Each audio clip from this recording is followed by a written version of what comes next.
दोस्तों नमस्कार, मैं नवनीत सिन्हा। एक पुरानी कहावत है, सादा जीवन उच्च विचार, आप लोग सुने होंगे। लेकिन अभी वर्तमान की चर्चा करूं तो मैं कह सकता हूं मंदा जीवन घटिया विचार। और ये किन रूपों में है, मैं आप लोगों को समझाने की कोशिश करता हूं।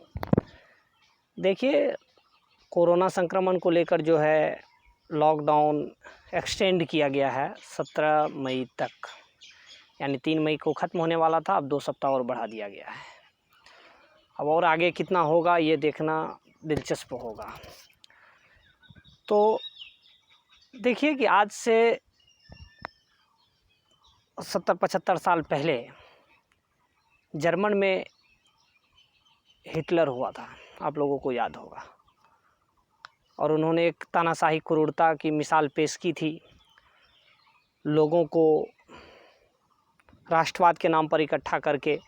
और आप लोगों को पता है कि किस ढंग से चीज़ें हुई और वह द्वितीय विश्व युद्ध की परिणति के तौर पर उभरी। और हालिया परिदृश्य जो है इन रूपों में है कि लॉकडाउन जो कोरोना को लेकर एक्सटेंड किया गया, गृह मंत्रालय के हवाले से खबर आई। इस बार प्रधानमंत्री जी खुद नहीं आए, पता नहीं क्यों नहीं आए, जो भी मामला हो। तो देखिए, यही चीज़ें यहाँ चल रही है।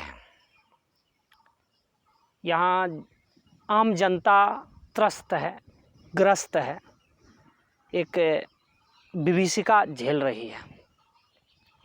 और स्थिति ऐसी बन गई है कि कोरोना का कहर तो चल ही रहा था, अब उसके साथ आर्थिक कहर का भी दौर शुरू होगा। चाहे दुनिया के लिए भी हो, चूँकि मैं हिंदुस्तान का बासिंदा हूँ तो मैं यहाँ के परिदृश्य में बात करूँगा कि एक भयावह चित्र निकल कर सामने आएगा। और उस चीज़ के प्रामाणिकता के लिए मैं 2 बड़े शख्सियत के बाइट को मैं सुनाना चाहूँगा जो उन्होंने कहा। एक पीएम मोदी के पूर्व इकोनॉमिक एडवाइज़र यानी आर्थिक सलाहकार अरविंद सुब्रमण्यम उन्होंने कहा, आर्थिक प्रलय आने वाला है, ये हिंदू धर्म के प्रलय जैसा होगा।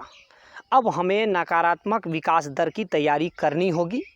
भारत जैसे विकासशील देश और अमेरिका जैसे विकसित देश के लिए लॉकडाउन और आर्थिक गतिविधियों के मायने अलग हैं। आरबीआई ने बेशक दर कम करके पैसा मुहैया करा दिए हैं, मगर चुनौती अब ये है कि छोटे और मंझोले उद्योगों तक ये कैसे पहुँचे। ये अरविंद सुब्रमण्यम का कहना है, जो कि पीएम मोदी के पूर्व आर्थिक सलाहकार थे। उनके बाद आते हैं इन्फोसिस के संस्थापक, इन्फोसिस जो जाना माना टेक्नोलॉजी कंपनी हिंदुस्तान का, नारायण मूर्ति उनके संस्थापक। उन्होंने कहा कि कोरोना की तुलना में लंबा लॉकडाउन ज़्यादा लोगों के मरने का कारण बनेगा, क्योंकि लॉकडाउन में लोग भूख से मरेंगे। कोरोना वायरस भारत का नया सच है और इसे सामान्य हालत मानकर हमें आगे बढ़ना होगा, काम को वापस लौटना होगा और बीमारों एवं कमज़ोरों को सुरक्षित रखना होगा। विकसित देशों की तुलना में भारत की मृत्यु दर बहुत कम है। अगर देश की अर्थव्यवस्था को बचाना है तो हमें अगले 2-3 साल तक हर हफ्ते 60 घंटे काम करना होगा। आप समझ सकते हैं कि अर्थव्यवस्था का कितना खस्ता हाल है। और उसके मद्देनज़र भारत जैसे देशों के लिए कितना भयावह चित्र उपस्थित होगा। आज के इस परिदृश्य में चीज़ें और भी गुड रूप में है, अगर समझने की कोशिश करें कि भारत जैसे देशों के लिए कैसे खतरनाक होता जा रहा है। अगर देखें तो गुड रूप में शुरुआत हो चुकी है। पिछले दिनों आरबीआई के पूर्व गवर्नर रघुराम राजन की बातचीत राहुल गांधी से हो रही थी, तो उनमें उन्होंने कहा कि 68,000 करोड़ पॉवर्टी को लेकर के विशेष पैकेज केंद्र को जो है आरबीआई के द्वारा हायर करना होगा। और जैसा कि अमेरिका, पिछले दिनों अमेरिका ने, डोनाल्ड ट्रंप ने, वो भी हालांकि कभी कभी ज़्यादा फेंक देते हैं, जैसे हमारे भारत के प्रधानमंत्री भी कभी कभी लंबा ऊंचा फेंक देते हैं, तो उनका भी फेंकने का आदत है, पर उनके शब्दों में मैं कहूँ तो उन्होंने ये कहा कि चीन के वुहान से निकला यह कोरोना वायरस उनके वुहान के एक लेबोरेटरी में बना, प्रयोगशाला में, अर्थात उन्होंने कहा कि यह बायोलॉजिकल अटैक है, यानी एक जैविक हमला है। अब दुनिया के दो सुपर पावर एक दूसरे पर आरोप प्रत्यारोप का दौर जारी है, कहीं ये तृतीय विश्व युद्ध का रूप न ले ले।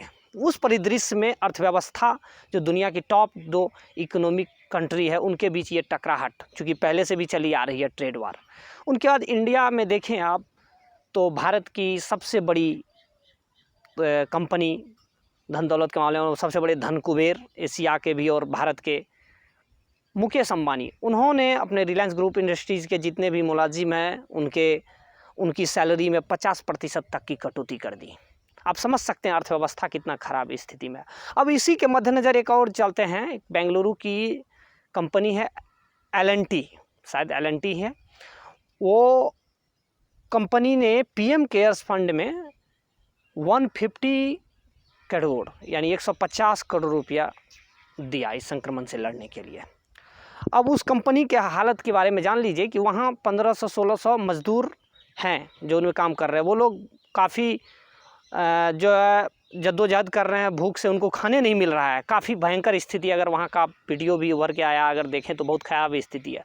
वो कंपनी जहाँ उनको हेल्प करना चाहिए और 1500-1600 मज़दूरों को, उनको हेल्प ना करके पीएम केयर्स फंड में 150 करोड़ दे रही है। ये स्थिति है देश की, घटिया स्थिति। अब पीएम केयर्स फंड को भी समझिए कि उसका ऑडिट नहीं होता है, उस पर सवाल खड़े होने चाहिए। आरटीआई से कई सवाल भी दागे गए हैं। शायद मेरा एक दोस्त बता रहा था कि 50,000 प्लस आरटीआई उस पर लगा हुआ है, दिया हुआ है, दाखिल किया हुआ है हाई कोर्ट, सुप्रीम कोर्ट में भी, कि इसमें जो है इनकी जानकारी चाहिए कि कितना फंड जमा। और देखिए ऑडिट नहीं होने के कारण कि कितना फंड आया, कितना गया, नहीं गया, कि कहाँ पे खर्च हुआ, ये कोई ब्यौरा अभी तक नहीं दिया जा रहा है। ये स्थिति है देश की, और उसमें लगातार पैसे हो रहे हैं। एक पब्लिक फंडेड कोई ये पर्सनली पब्लिक के लिए नहीं किया गया, और पीएम केयर्स फंड के नाम पर रुपया लिया जा रहा है। और वो रुपया कहाँ कहाँ जा रहा है तो वही लोग बताएं जो चला रहे हैं शासन को। और गरीबों की तो है तौबा मची हुई है। और यहाँ पर स्थिति ऐसी है कि ये दुनिया में कोरोना को लेकर के स्थिति कितनी गंभीर हो रही है, हिंदुस्तान में भी हो रही है, लेकिन यहाँ के सरकार को क्या है, सरकार अगला यहाँ बिहार का भी जो हम लोग का चुनाव है उनकी तैयारी करना। और पिछले दिनों महाराष्ट्र के सरकार पर भी एक सवाल या निशान, उद्धव ठाकरे की सरकार कहीं गिर ना जाए, एक सवाल ये भी पैदा होता है कि उनको जो है जो सरकार बने, उद्धव ठाकरे मुख्यमंत्री बने तो वो कोई विधायक तो थे ही नहीं, तो एमएलसी कोटा के तहत जो है उनको, ये गवर्नर कोटा के तहत जो है उनको दिया जाना था। वो कह सकते हैं कि उसको अप्रूवल मिलता और वो फिर मुख्यमंत्री पद आगे बढ़ता।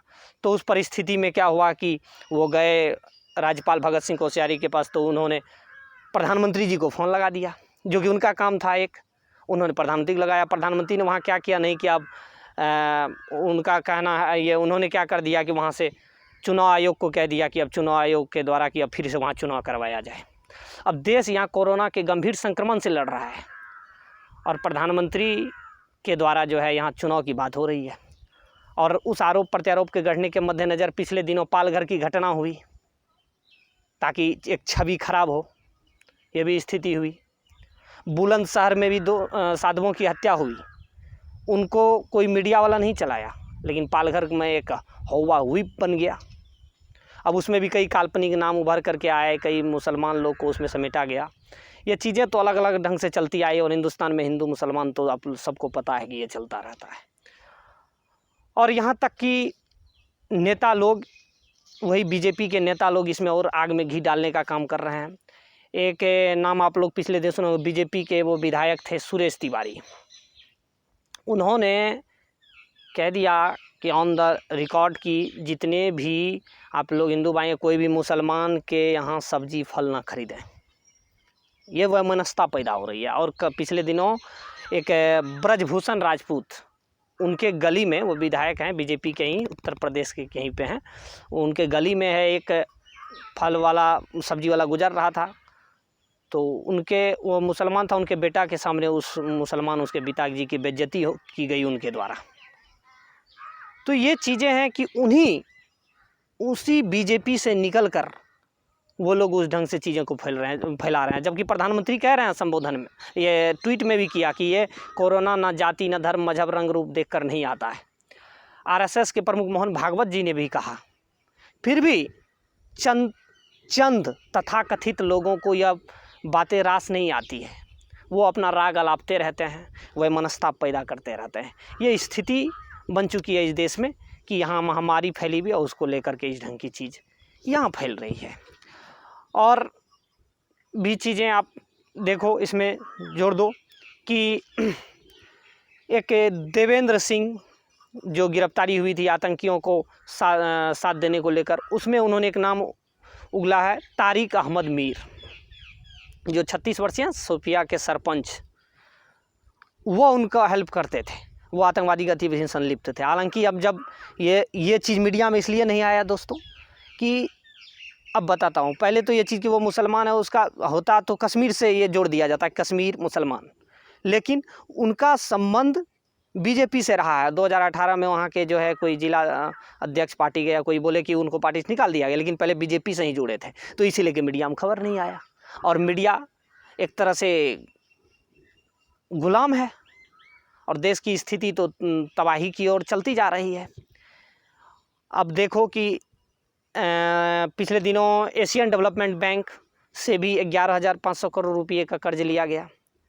तो लॉकडाउन कल जैसे शाम में बढ़ा तो मुझे लगा कि हाँ, कि लॉकडाउन तो बढ़ाया इसलिए गया कि कर्ज लिया जाए, और कर्ज ले कर्ज जा कहाँ रहा है। इतना फंड इतना जमा हुआ, इतना रुपया कोष में जमा हुआ पीएम केयर्स फंड में, रुपया गया कहाँ, किस ढंग से चीज़ें हो रही है। अब ऐसी स्थिति में गरीब मजदूर भूखे मर रहे हैं। जहाँ ट्रेन चलाने की कवायद होना चाहिए कई दिनों पहले, वहाँ पर इतने जद्दोजहद के बाद ट्रेन चलाने की ये की गई घोषणा, बस चलाने की, वो भी स्थिति इतनी भयावह बनती जा रही है, पता नहीं, अजीब स्थिति है।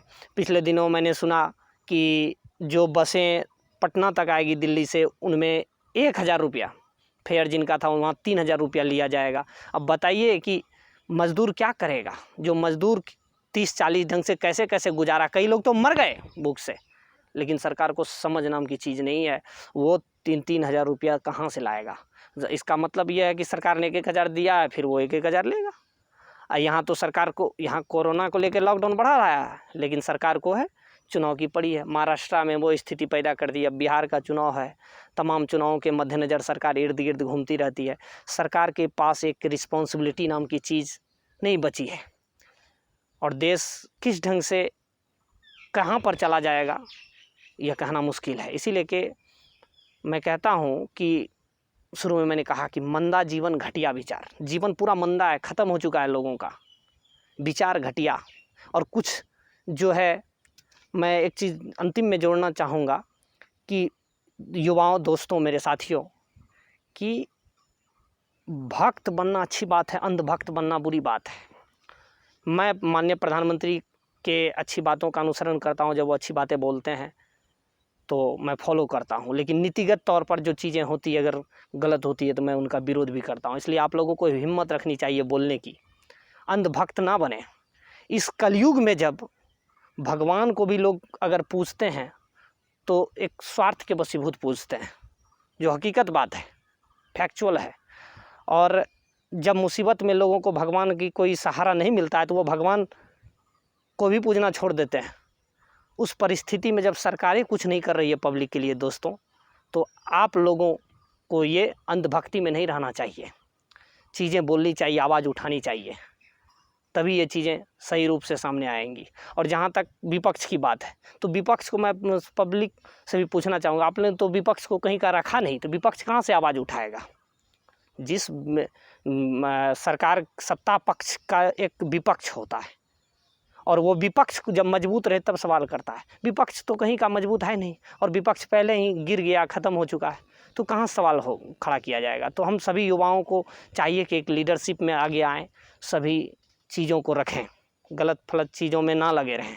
अच्छी बात है कि आप लोग इंटरटेन कर रहे हैं, घर बैठे टिकटॉक चला रहे हैं, बहुत सारा चीज़ चला रहे हैं, लेकिन इन चीज़ों के मद्देनज़र भी दोस्तों, साथियों, कभी सोचिए कि देश के लिए हम लोगों को कितना आगे संभ्रांत रूप में रहना है, नहीं तो सरकारें मनमानी करेंगी। और जो एक कहा गया है कि अभिनेता, एक फिल्म अभिनेता 3 घंटे के लिए किस दर्शकों को बेवकूफ़ बनाता है, जनता को बेवकूफ़ बनाता है, लेकिन एक नेता ज़िंदगी भर बेवकूफ़ बनाता है। इसलिए दोस्तों, मैं ये कहना चाहूँगा, इन बेवकूफ़ियों से बचें, इन बेवकूफ़ लोगों से दूर रहें, सच्चाई की ओर देखें। और मैं क्या कहूँ, धन्यवाद, जय हिंद।